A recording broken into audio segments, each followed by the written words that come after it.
Hello, everyone, and welcome to Morning Coffee Break. I want to say Happy New Year's to everybody. Hope you had a fun night last night and didn't overindulge, which happens quite a bit, I think, on New Year's Eve for a lot of people. But anyway, so today is Wednesday, January 1st, 2025. Currently, it's 37 degrees. High today is only going to be 41.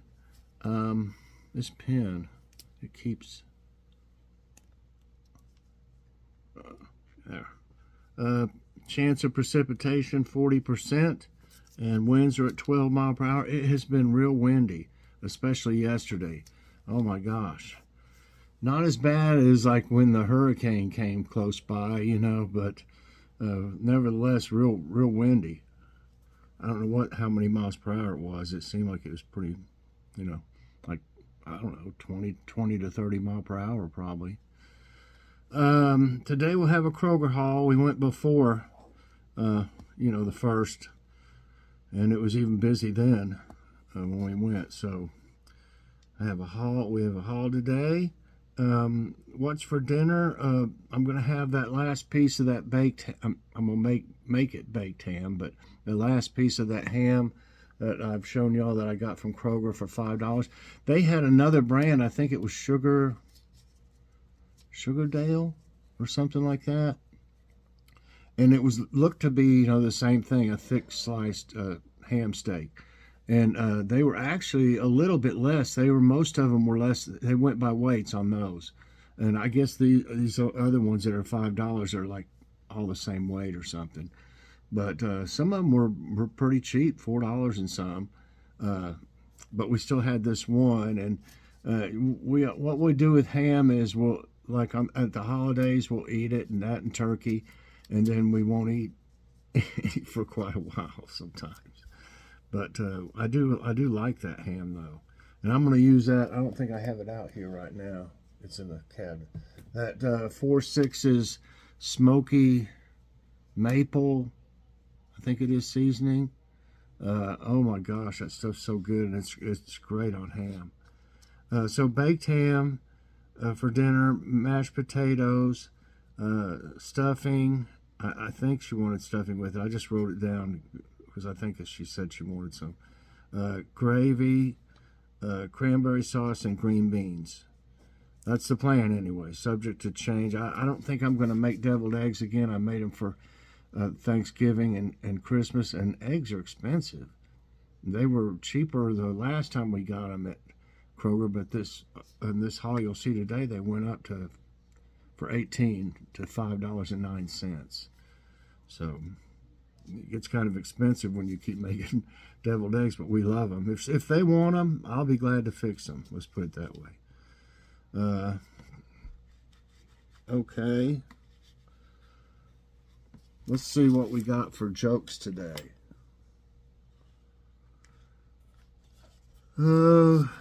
Jackson, let's see, no, this one's first up here. On New Year's Eve, Patty stood up in the local bar and said it was time to get ready. At the stroke of midnight, she wanted everyone to be standing next to the one person who made their life worth living. As the clock struck 12, chaos erupted as the bartender was almost crushed to death. That was all her best friend. Oh, Jack's New Year's Eve party was an annual occurrence with numerous guests arriving. During the evening, a man knocked on the door, was greeted heartily, although no one he knew who he was. Wait a minute, okay. During the evening, a man knocked on the door, was greeted heartily, although no one knew who he was. I don't know why I can't say it right. And was led to where the food was in the kitchen.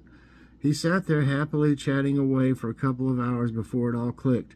He confided to Jack, I wasn't even invited to this party. I just came over to tell you that some of your guest cars are blocking my driveway. He continued, my wife's been sitting out in the car waiting for me to get them moved so that we can go out. Left her up there. Man. Okay. Thought of the day is from Dave Barry. If you had to identify in one word the reason why human race has not achieved and never will achieve its full potential, that word would be meetings. Meetings. Okay. What was it I saw that I thought would be a good one? I saw one here. Okay, how about we'll try this.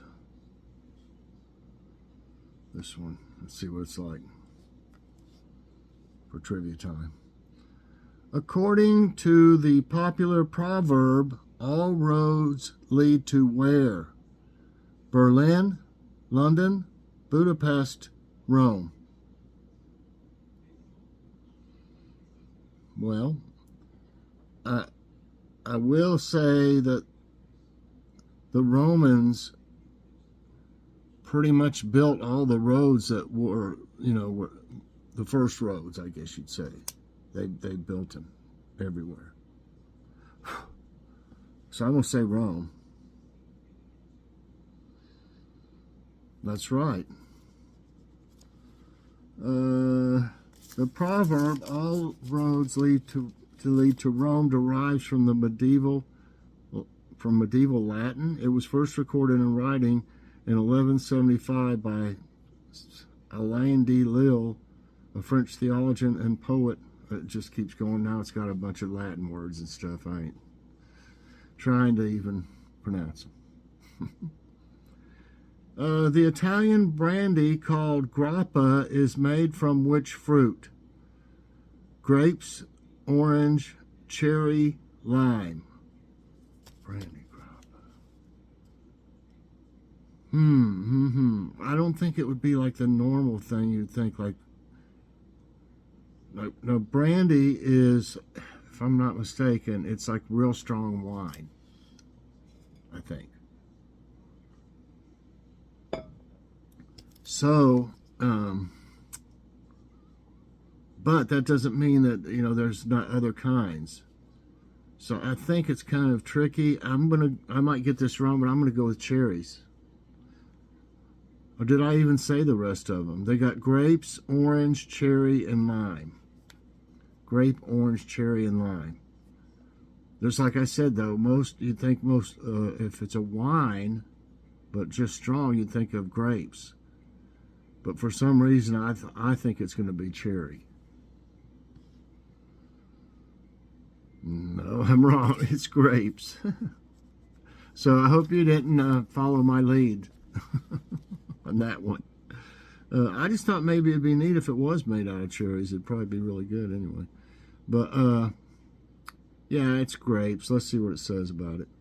Grappa is a unique Italian drink. It's made from pomace, discarded grape seed stalks and stems that are a byproduct of the winemaking process.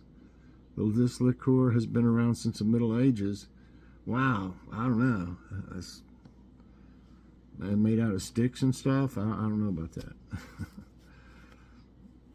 Okay, I don't really know this. Which band played a record-breaking Antarctica show in 2013? Foo Fighters, U2, Aerosmith, Metallica. I don't really know, but I know, I think it was U2 like to do kind of weird stuff, I guess. I don't know if you call it weird being Antarctica, but I'm going to go with U2. No, it's Metallica. Metallica. Freeze 'Em All was a concert by American heavy metal band Metallica that was played in Antarctica in 2013. The concert took place near the heliport of Argentine Antarctica base Carlini for an audience of 120 people. With Freeze 'Em All, Metallica became the only band to have performed on all 7 continents. Wow. I bet it was a little chilly, though. Okay, yeah, I learned something there. What was used to make the first rudimentary underwater swimming goggles? Metal mesh, tortoise shells, animal horn, woven fabric. to make swimming goggles? Wouldn't you? Swimming goggles, I mean, you'd have to see through them. I mean, of course. So how would you use tortoise shells then? Or metal mesh? The water would come through. I don't know what woven fabric would let something through also. So it's kind of weird. I really have no idea. I don't see how they could make tortoise shells to where you could see through them. So, but nothing really makes sense. I guess woven fabric. That won't keep it out. I'm gonna try tortoise shells. It's just weird, so that's right. The weirder, the better chance of it being, I guess. The first known goggles used for swimming and diving were invented in Persia in the 14th century, originally made from polished tortoise shells, hence the transparency. So they did kind of, and used by pearl divers. They remained popular for 2 centuries in the Middle East. Okay.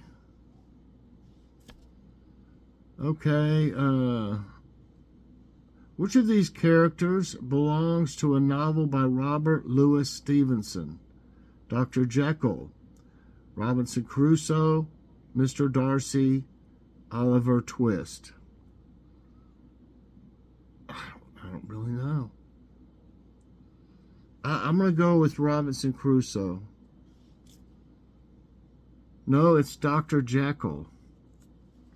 Dr. Jekyll. The Strange Case of Dr. Jekyll and Mr. Hyde is a novel by Scottish writer Robert Louis Stevenson, published in 1886. Wow. Been around.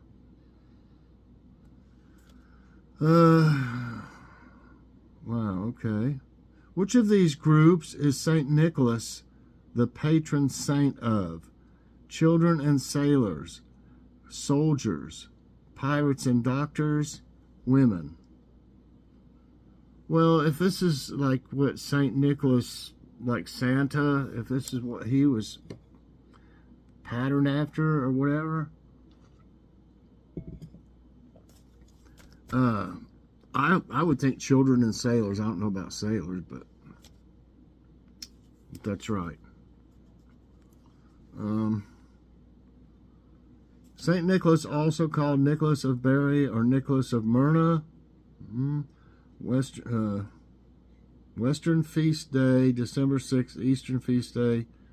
I don't know what they got some not stupid, but they just got a bunch of little I don't know. It doesn't even talk about the question down there, so I'm not going to read all that. 3 right, 3 wrong. Oh man, I don't know this either. Okay, so it doesn't mean y'all don't. What NFL team has Bill Belichick coached since 2000? Oh my goodness. Philadelphia Eagles, New England Patriots, Cincinnati Bengals, Green Bay Packers. You know what?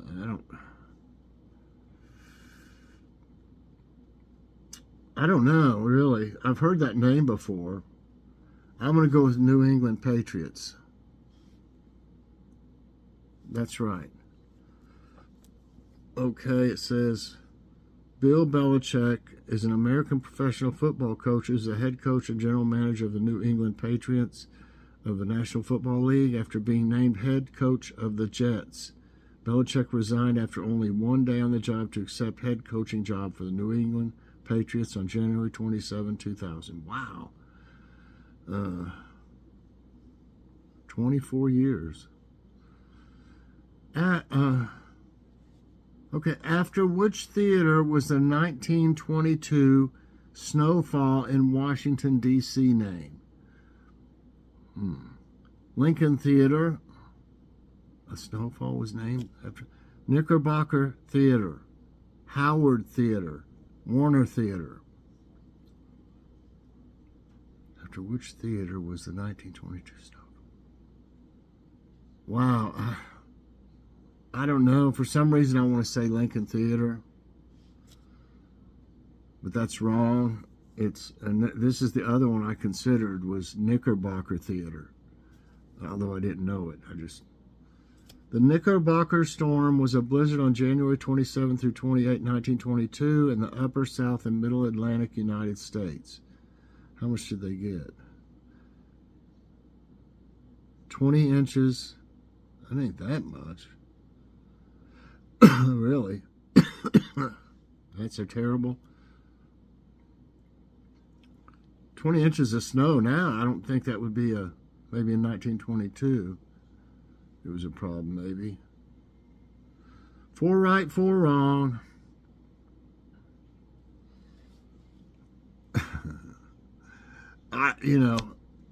This one's kind of easy. Which of these ingredients causes cookies to rise? Baking soda, sugar, flour, eggs. Eggs will cause the price of cookies to rise. It's baking soda. There's a freebie for everybody, probably. We don't need to figure out. Let's see what they say about baking soda. Where is the abandoned Six Flags amusement park? And we went there. I don't know. I don't guess it's abandoned. Where was it we went to it? Atlanta? I won something. It's been so long ago. I got a picture of us going down. You go down this log thing, like a log flume, and they take a picture of you at the worst part of it, and everybody makes funny faces and stuff. We've got that picture somewhere. I think I won the trip though. I did. I won the trip from somewhere. I can't remember even now. It's been so many years ago. It's been probably over 30 years ago. Okay, where is the abandoned Six Flags amusement park? Valencia, Jackson, New Orleans, Eureka.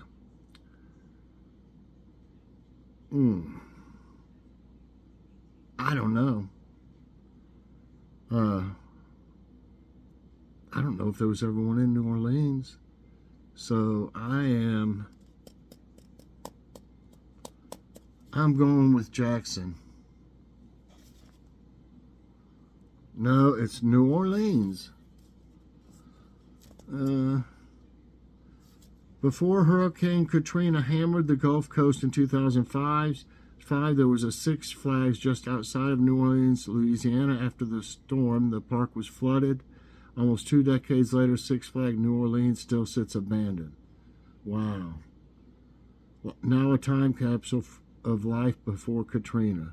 Originally called Jazzland, the park opened in 2000, but it was acquired by Six Flags in 2003, and they renamed Six Flags New Orleans. Okay. So I broke even today, everybody. 5 right and 5 wrong. I learned some stuff. A couple were kind of easy, but I thought it was interesting enough. And I hope you all enjoyed today's trivia time and morning coffee break. If you did, I hope you'll press that like button. Also subscribe if you haven't already, and share this out. And hit that so you get all my videos as soon as they come out. Everybody, I hope you have a great New Year's Day. And check out the Kroger Hall later on. Bye, everybody, and God bless.